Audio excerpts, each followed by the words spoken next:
Halo pemirsa, kami kembali hadir dengan sejumlah informasi yang dihimpun dari berbagai penjuru dunia. Bersama saya Tiara Dianti, inilah Sinpo Dunia selengkapnya.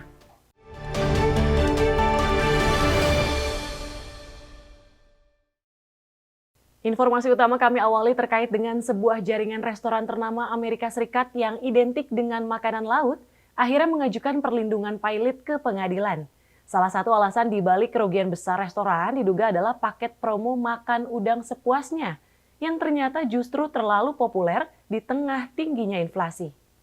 Di negara bagian Wisconsin, pekerja mengosongkan sebuah gerai jaringan restoran makanan laut Red Lobster yang baru tutup. Banyak pelanggan yang datang tanpa mengetahui bahwa restoran ini telah tutup akhirnya kecewa. I got to the door, I can't say it on camera is what my reaction was. Haven't been here in long time, and I like their Cheddar Bay biscuits. Gerai di pinggiran Milwaukee ini hanyalah salah satu dari puluhan restoran waralaba Red Lobster yang tutup di seluruh Amerika Serikat. Di pinggiran Atlanta, negara bagian Georgia, pelanggan restoran ini juga kecewa. There wasn't any information given out about the shutdown or anything, so that's a little disappointing. Red Lobster didirikan pada 1968 di Florida dan dengan cepat meluas ke seluruh AS. I think it's sad. Red Lobster is an institution, and it's a lot of first dates at Red Lobster, as we all know, and having it shut down is going to be sad. Jennifer menyebutkan hidangan favoritnya di menu Red Lobster. The shrimp Alfredo, I would add shrimp to my Alfredo. Lain lagi pilihan sang suami. The all-you-can-eat specials, the shrimps, of course. Paket makan udang sepuasnya inilah yang ditengarai menjadi salah satu penyebab bangkrutnya jaringan restoran seafood ini. Setidaknya menurut kelompok pemegang saham terbesar, Thai Union Group dalam rapat umum pemegang saham baru-baru ini. Something which was different from our expectation is the proportion of the people selecting these promotion was much higher compared to expectation. Hanya dengan $20 pengunjung bisa makan udang sepuasnya. Tapi begitu banyaknya pengunjung yang memilih paket hemat ini, Thai Union Group memperkirakan perusahaan rugi hingga $11 juta. Consumers now are looking for value when they're going outside of the home. And I think that consumers really ate more than Red Lobster could afford. Tadinya paket makan sepuasnya ini hanya berlaku untuk waktu terbatas. Tapi pada pertengahan 2023, Endless Shrimp menjadi bagian menu tetap. Tingginya inflasi tak hanya mengurangi daya beli warga AS, tapi juga mengikis pemasukan industri restoran. Banyak konsumen beralih ke restoran fast casual atau santap kasual cepat saji dengan harga lebih terjangkau, termasuk Chipotle dan Subway. Red Lobster is not a fast casual environment. It may be fast seafood, but seafood is still expensive. It's still a dining experience. Dan dengan tingginya inflasi, banyak konsumen bahkan tak mampu makan di luar rumah. Di Amerika Serikat, jaringan restoran cepat saji juga tak luput dari dampak tingginya laju inflasi. Meski restoran seperti ini menawarkan makanan dengan harga relatif lebih terjangkau bagi banyak warga Amerika Serikat. Menurut pantauan Biro Statistik Ketenagakerjaan, harga rata-rata makanan di restoran cepat saji di Amerika meningkat sekitar 33% dibandingkan saat sebelum pandemi. Dari Washington DC, saya Nova Purwadi dan tim VOA. Para nelayan dan pedagang ikan di pesisir Atlantik Angola mengeluhkan hasil tangkapan mereka yang terus menurun. Mereka menuduh kelangkaan ikan disebabkan oleh penangkapan ilegal oleh kapal pukat Tiongkok yang masuk ke kawasan lindung yang dicadangkan bagi nelayan tradisional. Jose Caterza dan Pachi Sabino adalah pedagang ikan di Pantai Tombas dekat kota Benguela di Angola. Mereka mengatakan mereka tidak lagi mendapatkan ikan sebanyak dulu dan menyalahkan kapal pukat asing atas kelangkaan ini, terutama kapal-kapal penangkap ikan dari Tiongkok.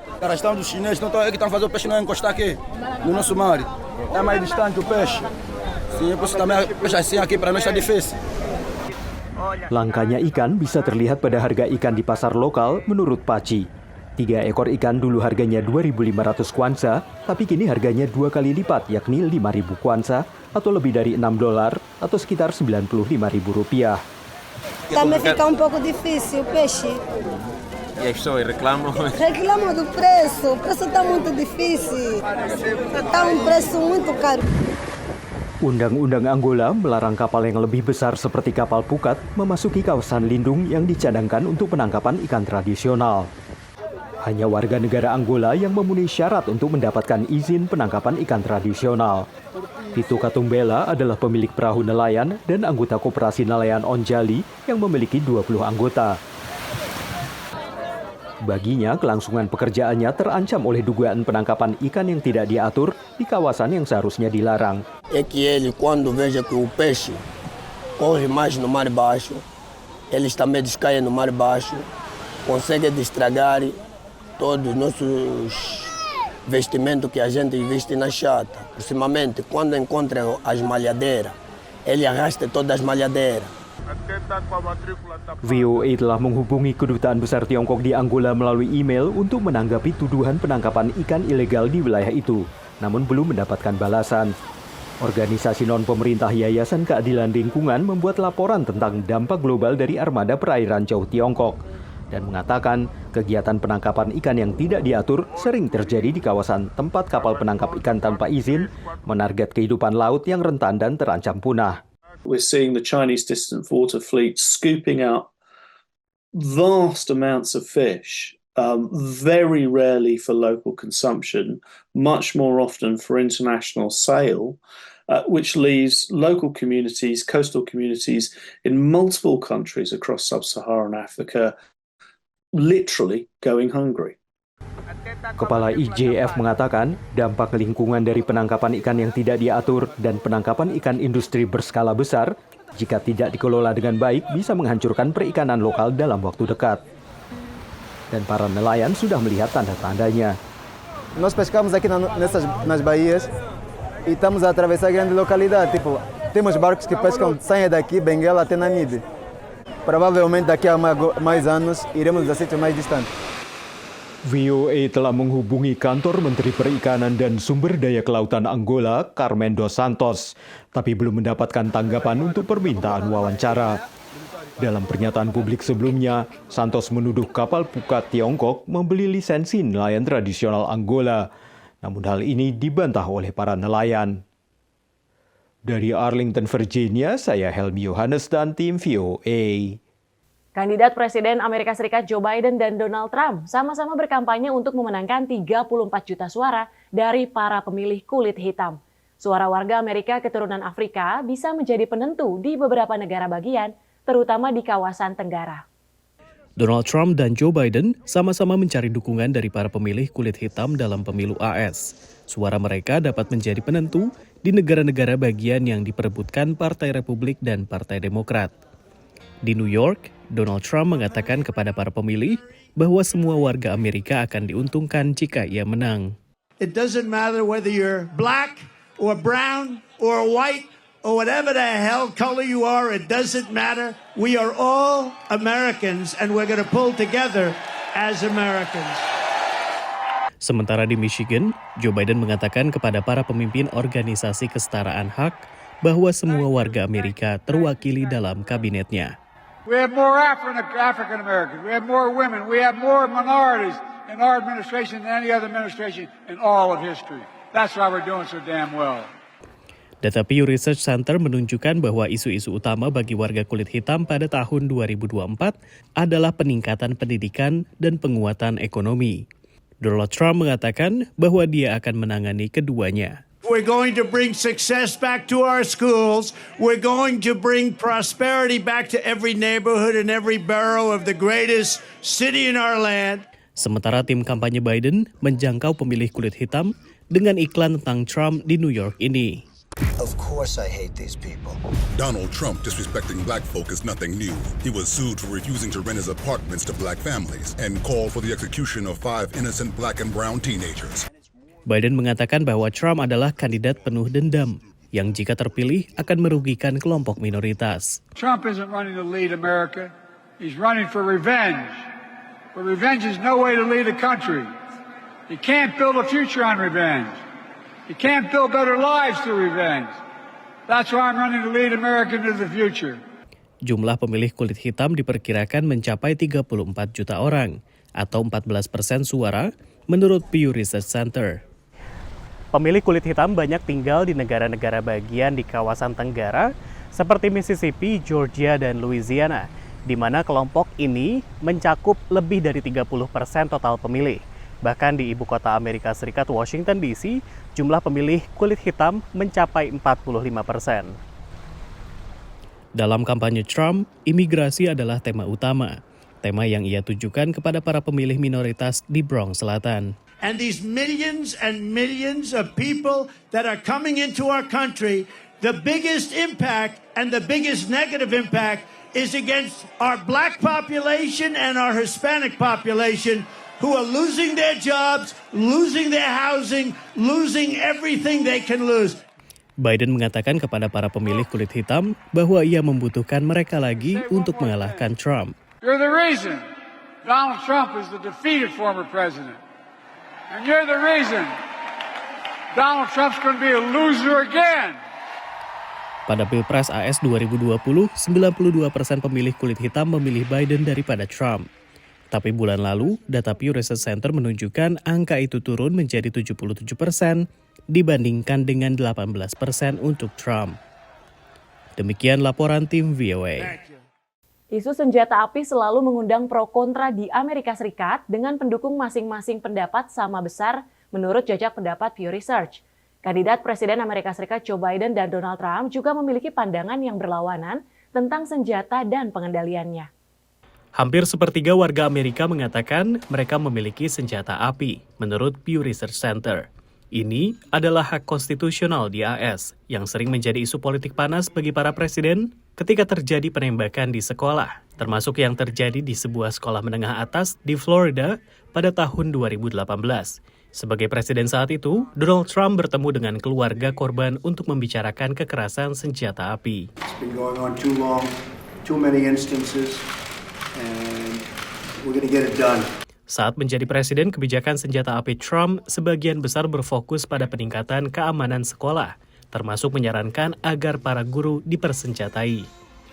Kini, sebagai calon presiden, Trump mengatakan kepada organisasi senjata api terkemuka di AS baru-baru ini bahwa senjata api sangat penting untuk keselamatan pribadi. Our country is going to hell. Rapacious gangs and ruthless criminals are terrorizing our streets, and crooked Joe Biden's weakness has us teetering on the edge of World War III. Menerima dukungan Asosiasi Senapan Nasional atau NRA, Trump mengatakan bahwa Biden mencoba untuk merampas senjata api dari tangan warga negara yang taat hukum dan mencabut hak-hak kepemilikan senjata api yang dijamin dalam amandemen kedua Konstitusi Amerika. We have to have a Second Amendment that's meaningful. If we don't, we're going to have levels of death and destruction like this country has never seen before. Pandangan pemilih di Amerika Serikat mengenai kepemilikan senjata memang terbagi berdasarkan garis politik. Bagi mereka, pendukung Partai Republik maupun independen yang condong ke Partai Republik memiliki kemungkinan 2 kali lebih tinggi memiliki senjata ketimbang mereka pendukung Partai Demokrat maupun independen yang condong ke Partai Demokrat. Sementara saat kepemimpinan Joe Biden, seorang remaja bersenjata membunuh 19 anak dan 2 guru di sebuah sekolah dasar di Texas pada tahun 2022. As a nation, we have to ask, when in God's name are we going to stand up to the gun lobby? When in God's name we do what we all know in our gut needs to be done? Gedung Putih dan Kongres menyepakati rencana bipartisan yang memperluas pemeriksaan latar belakang bagi pembeli senjata api yang lebih muda dan membantu negara bagian untuk mengambil senjata api dari orang-orang yang membahayakan diri mereka sendiri atau orang lain. Biden mendorong undang-undang yang lebih keras tersebut. Signed the most significant gun safety law in nearly 30 years, which I know matters to the community that I mourn with. And I remember in Atlanta, Half Moon Bay, and Monterey Park. Belum ada undang-undang pengendalian senjata lebih lanjut sejak Partai Republik memenangkan kendali DPR AS pada tahun 2022. Pemimpin minoritas DPR, Hakeem Jeffries dari Partai Demokrat, menyalahkan para pendukung Trump. Dari Washington DC, demikian laporan tim VOA. Kami lanjutkan Sinpo Dunia dengan berita terkait pecinta drakor atau drama Korea, tentu tak asing lagi dengan istilah Ajuma. Sebutan untuk perempuan paruh baya ini kerap berkonotasi merendahkan dalam hal penampilan, usia, dan peran perempuan dalam masyarakat. Sekelompok perempuan di California punya cara unik untuk mengubah persepsi itu. Setiap musim semi, kelompok ini tampil di berbagai tempat umum di sekitar San Diego. Tak satu pun peserta flash mob ini penari profesional atau berusia di bawah 40 tahun. Mereka adalah Ajuma EXP. Ajuma is a Korean word for a middle-aged woman between 30 and 60 who has children, who's married, and it's become a derogatory term for somebody who's irrelevant. A middle-aged woman who's like just a person living in the world, taking care of others, and not an individual. Grup ini terbentuk 2017 untuk mengubah stigma tersebut. Why does being called middle-aged, why does that have to be hurtful or hateful, right? So we're just kind of redefining what it means to be middle-aged. People think that as you get older, like the best was behind you, but we're here to say the best is yet to come. Terlepas pesannya yang membangun, mereka justru berdandan tipikal Ajuma tahun 1980-an.